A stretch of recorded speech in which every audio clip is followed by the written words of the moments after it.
One on the right. Holy shit. No, Carl!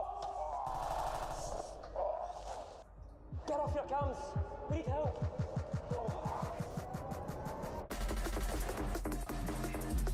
Fucking Alamo. Take the case. Go on without me. Shut the fuck up, Jack.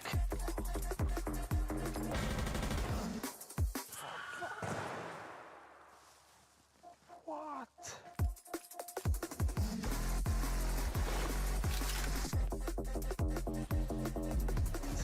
Is he okay? I've been worse.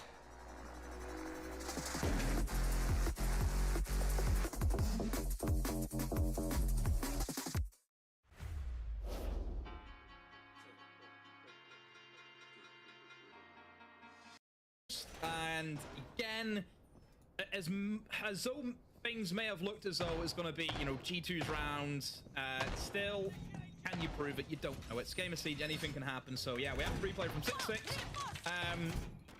Also, another thing that you'll notice is it's going to be an open area defense rather than the basement. And the reason for that is, of course, they've just shown the way they were defending basement. So, yeah, let's not go there again there. Instead, gonna go with the open area this time around. But, yeah, never far off controversy, are we? Sometimes in this league, there's always something. So, if you're also still a little bit lost in the sort of reads of where we were at otherwise, we are playing for Falcons trying to win. They need to win here to be able to hop their way in towards the top two. Anything short of that, well, it's not in a good way for them. Secret currently sit 2 points ahead. So Falcons, well, we knew both these teams were locked in the playoffs, and G2 got locked in the top two based on Secret's performance before. Secret are still hoping that G2 can pull out the win here and keep Falcons in third place. Straight in, straight down, and straight out. Blaz. They tried to go for something bold and brash, but unfortunately it has entirely collapsed. They almost did get EFAC on the trade. Not entirely sure where from. Maybe from a open window, potentially, but either way, Doki in the meantime has tried to sneak his way through. And does get the end of EFAC. Yeah, you see the playstyle from G2. It's just look for these solo engagements, look for these picks, and again, using that Dokkaebi, it's such a strong operator for that playstyle. And Doki double dips, gets punished by Solotov, and now G2 on the back foot. However, Loira does square things up, almost catches the second, but Bride is quick on the trigger, and still Falcons remain in charge of this round. They're just all thirsty for a fight here, and the C4 lobs its way out, doesn't quite connect with anything. Might have destroyed the beepers. That gives him a bit of a boon through. Stomping and Alamau trying to sneak their way closer, recollect the kit. Obviously, they still have the vertical control here as well, so I'm not entirely sure. Alamau might be about to find a fight on Janitors. Oh, he didn't expect it, but oh, he almost survived for a second. Users pops up the worst time to trigger a reload there for Alamau. And that leaves Stompin alone in a 1 versus 3. He knows where one of them is, or he knows where one of them was now from that point. Now it's focus, the drift round, the fight either side. Falcons lock it out. Yeah, Falcons playing guns up, trading well up against G2, who just couldn't really break through that defense. Again, they tried their best to find their opportunities and get their picks, but still just nothing came off it. And, well, Falcons, all they need is one more round, and that will cement themselves inside of the top two. Much to Secret's dismay, of course. For G2, it doesn't really change. They're already in that top two position. Just a case of wanting to beat Falcons and try and finish top of the league. At this point, I mean, what a rough time to have to reload there. But patience pays off. Shaiko gets the drop at the end, and yeah, what a way for this to maybe spiral out. We've obviously already had one max OT tonight. What's another? squad is another indeed. And I think overall for this game, unexpected wasn't it? It was going to be a slugfest, two heavyweights in the league 10 seconds going to up against each other. 7-6. It's the fun fact I dropped a bit earlier that the only two teams that had not got to an OT at the start of this were Falcons and the Wolves, and both of them achieved that tonight. They say achieved, they'd probably be happier. Yeah, on the roam. Instead, it's a map that plays well towards that play style. They're anticipating an approach here. It still feels a bit direct. And there's this thing about how long ago, obviously, we started this game, how high energy it started as well. It was very explosive beginnings. Everybody was sort of throwing themselves into the fire and the fury of it. As they drone their way around towards server and get a taste that maybe it's a little bit clearer. They might try and just pick up and put a bit of pressure onto the site, force those roamers back. Solitov does find Alamau though, and that is the Tibber out gone. Shotgun going live. He was actually fishing for that kill for quite a while, wasn't he? Just on that electrical door and using that EMR to rip through multiple walls. And Dan goes to the tub, who, again, you would love to have alive, of course, just to try and delay that hatch from being opened up. But not going to be the case. Bride needs to be careful. Almost gets taken out there by Laura. He's actually chasing the kill as well. Laura thirsty for it. Knows he needs to try and find a kill back for his team, but very wisely, Bride just backs up the safety of Blue Stairs. Now, Blaz, look at this from him. This could be the spoiler. If this flank works and he's able to pick off one or two key operators, it could set his team up for success. Oh, but if he does get caught out, it could be an issue. That drone was behind him as well, so they might not have any idea. They just sort of circling around. There's one. There's a second player not far away that he wasn't truly aware of, but he survives. And surviving is buying time. Bride takes some damage. Doki gets evac. Oh, and that has absolutely pulled it out from underneath them. There's at least Chaiko getting the take. Levels it up to a 3 versus 3, but bought some time, bought some pressure, and also bought the kill there. Bride's taken a lot of damage. There's still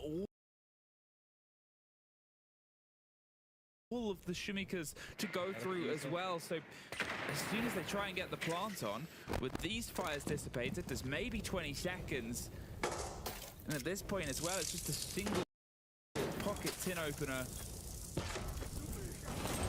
There's a sick part of me that wants them to plant where the plant went down last time, but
Probably not going to happen.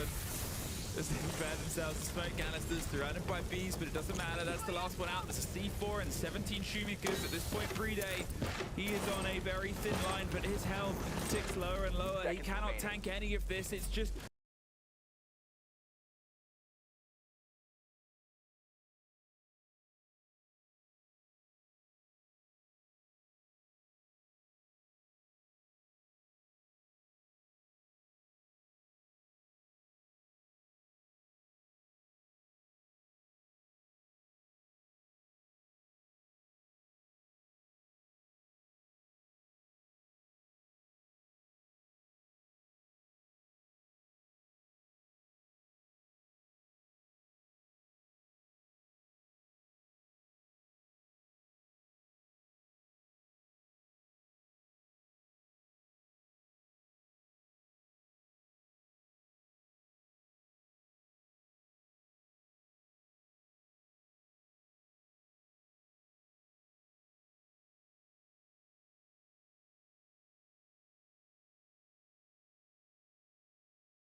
Having trouble with audio or video on Discord? Here's how to troubleshoot voice and video issues on Discord. First, go to discordstatus.com to check for connectivity issues and see if our systems are fully operational. Next, we'll want to determine whether your voice and video issues are coming from your Discord app, your Discord account, your operating system and devices, or your internet network. For the Discord app, try these steps. Restart Discord. You can fully quit the Discord desktop app or refresh the app by pressing Ctrl-R or Command-R. Check to see if the issue persists in the Discord